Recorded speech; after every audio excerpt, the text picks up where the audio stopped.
Professor Nageswara అరెస్టుకు AP పోలీసులు రంగం సిద్ధం చేశారు. ఈ మేరకు హైదరాబాద్ చేరుకున్న ఏపీ పోలీసులు ఆయనకు నోటీసులు అందించినట్లు సమాచారం. కేంద్ర హోంమంత్రి అమిత్ షా పవన్ కళ్యాణ్ భేటీపై ప్రొఫెసర్ నాగేశ్వర్ చేసిన వ్యాఖ్యలతో వాదన చెలరేగింది. దీనిపై జనసేన నేతల ఫిర్యాదుతో ఏపీలోని పలు పోలీస్ స్టేషన్లలో కేసులు నమోదయ్యాయి. మరోవైపు ప్రొఫెసర్ నాగేశ్వర్ పై కేసు అక్రమమని ఇప్పటికే పలు రాజకీయ పార్టీలు విమర్శలు గుప్పిస్తున్నాయి.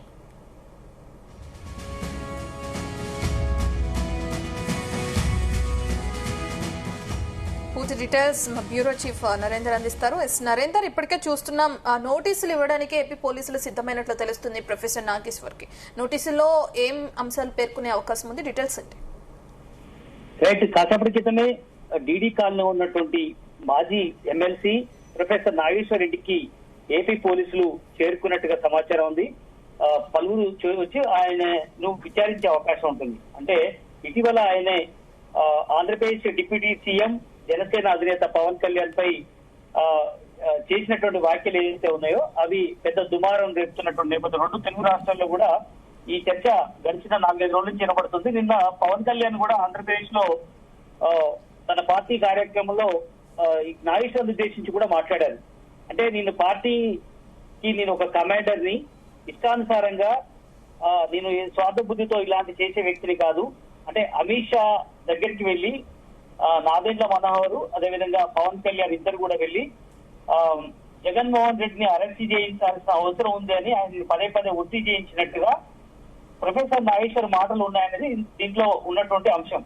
అయితే నాకేం అవసరం, నేను అమిత్ షా దగ్గరికి వెళ్లి జగన్మోహన్ రెడ్డి మాజీ ముఖ్యమంత్రిని అరెస్ట్ చేస్తే నాకు బెనిఫిట్ అవుతుంది అనే లాంటి వ్యాఖ్యలు నేను ఎందుకు చేయాలి, నాకేం అవసరం అనేది పవన్ కళ్యాణ్ ఇక్కడ చెప్పాల్సిన అవసరం. గతంలో ఉమ్మడి రాష్ట్రంలో రాజశేఖర రెడ్డి లాంటి దిగ్గజ నేతనే నేను ఎదుర్కొన్నటువంటి వారిని, తుపాకీని కూడా నేను పక్కన పెట్టేసి సరెండర్ చేసి నేను రాజకీయాల్లో ఏదైనా పర్వాలేదు, ఎంతవరకైనా పర్వాలేదని నేను ఆనాటి నుంచి ఈ రోజు వరకు ఫైట్ చేస్తున్నటువంటి వ్యక్తిని.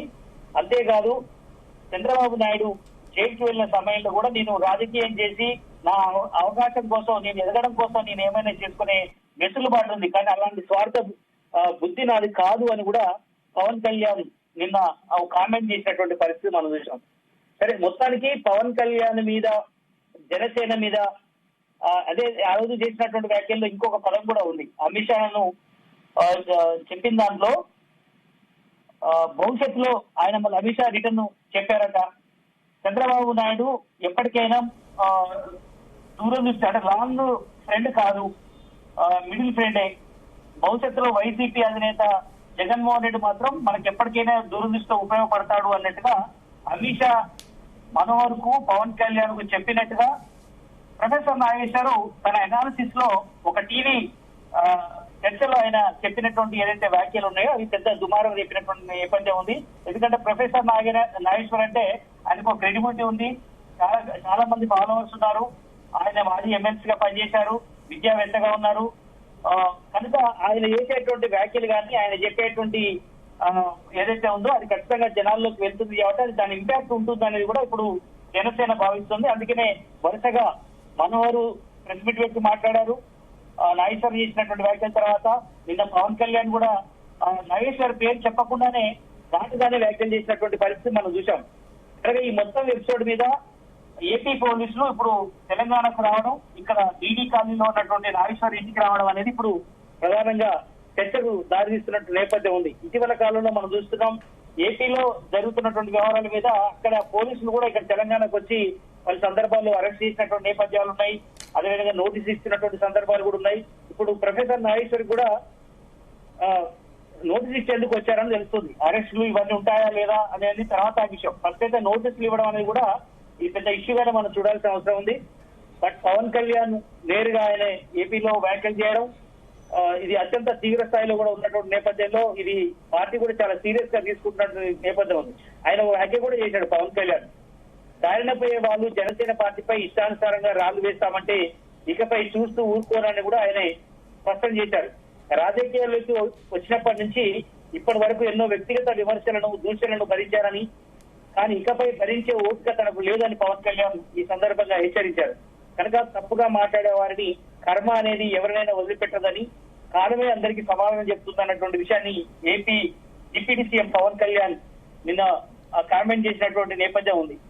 కనుక ఆయన ఈ అంశం మీద కూడా చెప్పారు, నేరం చేసిన వాడిని జైలుకి పంపాలా, మేము చేసేటువంటి పరిస్థితి ఎందుకుంటది, అందుకనే ఏసీబీ కోర్టులో కేసులు లేవా, సుప్రీంకోర్టులో న్యాయమూర్తులకు మేము చెప్పాలా, ఇలాంటి మాటలు నన్ను అమిత్ షాను అవమానించడమే అవుతుంది అన్నటువంటి వ్యాఖ్యలు కూడా ఆయన చేశారు.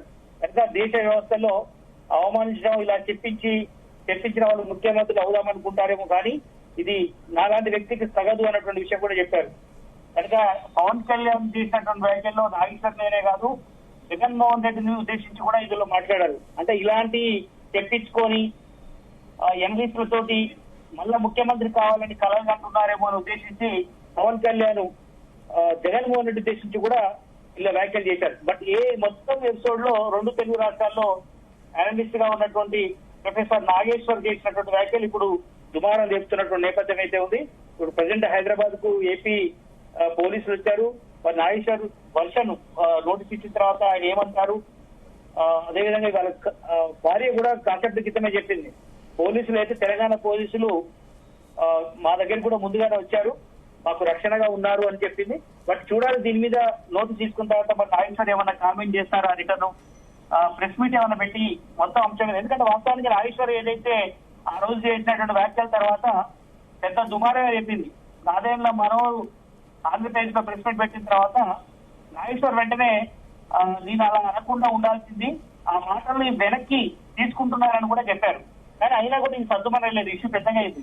బట్ అంతిమంగా ఇప్పుడు పవన్ కళ్యాణ్ నిన్న ఏదైతే స్టేట్మెంట్ ఇచ్చారో దాని తర్వాత పోలీసులు ఇప్పుడు రంగంలో దిగారు. ఆంధ్రప్రదేశ్ గవర్నమెంట్ ఈ అంశాన్ని చాలా సీరియస్ గా తీసుకుంది.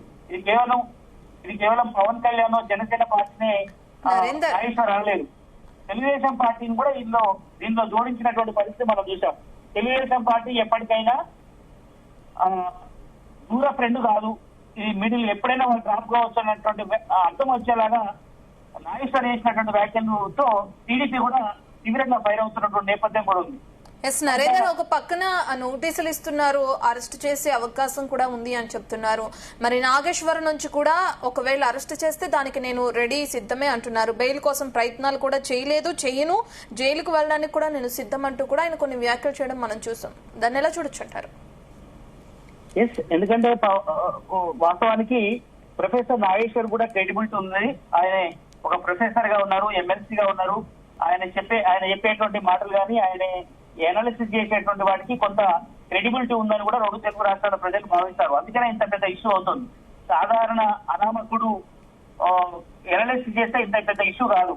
కనుక ఆయన మీద చాలా మంది ఫాలోవర్స్ ఉంటాయి, రాజకీయాన్ని ప్రభావితం చేసే అంశాలు ఉంటాయి. కాబట్టి ఇప్పుడు ఈ చర్చకు దారితీసింది.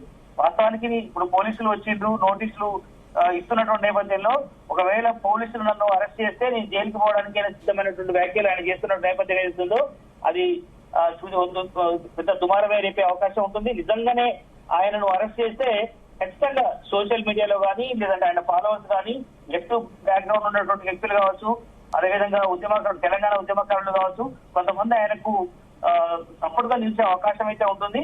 ఇది పూర్తిగా జగన్మోహన్ రెడ్డి చెప్పించడం వల్లే ప్రొఫెసర్ నాగేశ్వర్ ఈ రకంగా వ్యాఖ్యలు చేశారన్నటువంటి బయటికి అయితే వస్తున్నటువంటి నేపథ్యం ఉంది. అంటే చంద్రబాబు నాయుడిని టార్గెట్ చేస్తూ పవన్ కళ్యాణ్ టార్గెట్ చేసి పవన్ కళ్యాణ్ ఈ రకంగా ఇబ్బంది పడుతున్నారు అనేది కూడా ఇక్కడ ఏర్పడుతున్నట్టు మాట. బట్ ఏదైనా కూడా పోలీసులు నోటీసులు నాగేశ్వరు ఏమైనా ప్రెస్ మీట్ పెట్టి మాట్లాడతారా లేదా అనేది మనం చూడాల్సిన అవసరం ఉంది. మరో పక్కన కవిత చేసిన కామెంట్లు కూడా చూస్తున్నాం. ఒకవేళ నాగేశ్వర్ని అరెస్ట్ చేస్తే కనుక ఇటువంటి దుమారం రేకే అవకాశం ఉంటుంది అనుకోవచ్చు 2 రాష్ట్రాలకి.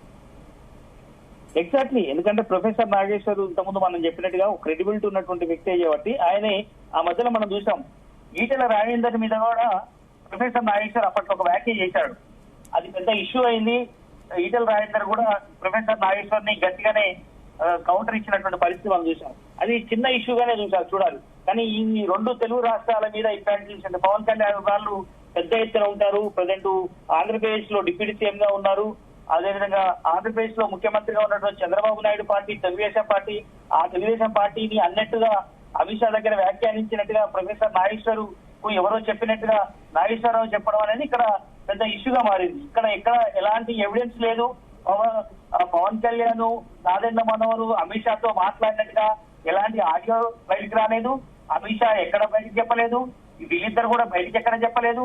చెప్పకుండా కూడా ప్రొఫెసర్ నాగేశ్వర్ ఏ రకంగా అనాలిసిస్ చేస్తారు, మేము వాళ్ళతో మాట్లాడినట్టుగా అనేది ఇక్కడ ప్రధాన అంశం ఉంది. పోలీసులు కూడా ఇదే అంశాన్ని ఖచ్చితంగా ఆ నోటీసులో వ్యాఖ్యానించే అవకాశం ఉంటుంది. మీరు చేసినటువంటి వ్యాఖ్యలు రెండు పార్టీల వ్యక్తిత్వానే కాదు, వ్యక్తుల మీద కూడా తీవ్ర ప్రభావం చూసే అవకాశం ఉంటుంది. ఇది కాంట్రవర్సీగా మారే అవకాశం ఉంటుందని కూడా ఆ సెక్షన్ల కింద పోలీసులు ఈ నోటీస్ ఇచ్చే సమయంలో పలు సెక్షన్ల కింద కేసు నమోదు చేసే అవకాశం అయితే ఉంటుంది. ఆయన వివరణ ముందు తీసుకుంటారు, ఆయన ఏ రకమైనటువంటి సమాధానం చెప్తారో చూసిన తర్వాత ఫర్దర్ యాక్షన్ తీసుకునే అవకాశం ఉంటుంది Andhra Pradesh government. Okay, thank you Narender.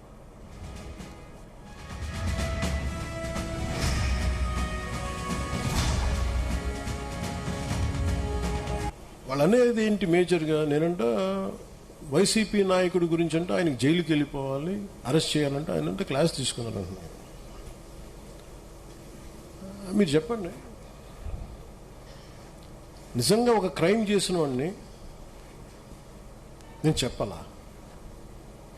అంటే ఒకటి జైలుకి వెళ్ళిపోయి ఒకళ్ళకి ఏదైనా అయిపోతే దానివల్ల జనసేన ఎదుగుతాడు, పవన్ కళ్యాణ్ ఎదుగుతాడు. అంత దిగజారుడు మైండ్ సెట్ ఉంది. అసలు దానికోసం పాలిటిక్స్కి వస్తామా? అసలు మీరు పాలిటిక్స్లో మీరు ఎంపీ ఇలాంటి వాళ్ళు ఎవరు పాలిటిక్స్లో లేనప్పుడు కదా నేను వచ్చి రోడ్డు మీదకి వచ్చి ఆ రోజున వైఎస్ రాజశేఖర రెడ్డి గారు ముఖ్యమంత్రిగా ఉన్నప్పుడు కదా నేను నా తుపాకిని సరెండర్ చేసి కదా నేను పాలిటిక్స్కి వచ్చింది. ఏం మాట్లాడతారు మీరు? ఎంత తెగింపు ఉంటే వస్తాం,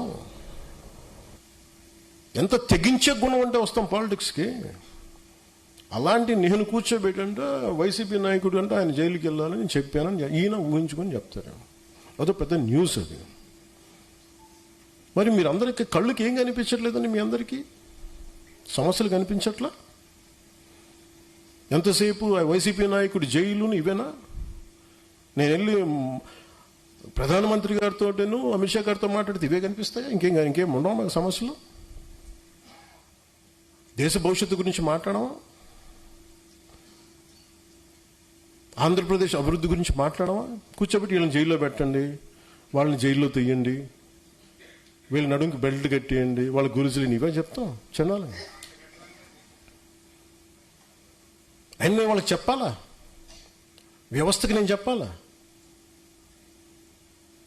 ఏసీబీ కోర్టులోనూ వాళ్ళకి క్రైమ్స్ లేవా? రిజిస్టర్ అవ్వలేదు, వాళ్ళు కోర్టులకు వెళ్ళవు, కోర్టులు పనిచేయట్లేదు, కోర్టులకు మేము చెప్పాలా? సుప్రీంకోర్టు జడ్జిలకు తెలియదా ఎవరు నేరం చేశారు, ఎవరు చేశారని తెలియదా? మేము చెప్పాలా?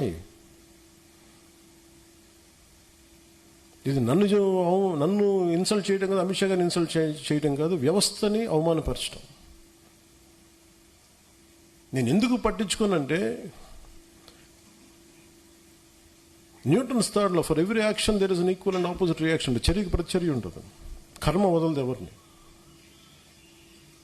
కర్మ ఎవరిని వదలదు. ఎవరు చేసిన పనులు వాళ్ళు తగులుతాయి అంతే. అది మంచి కావచ్చు,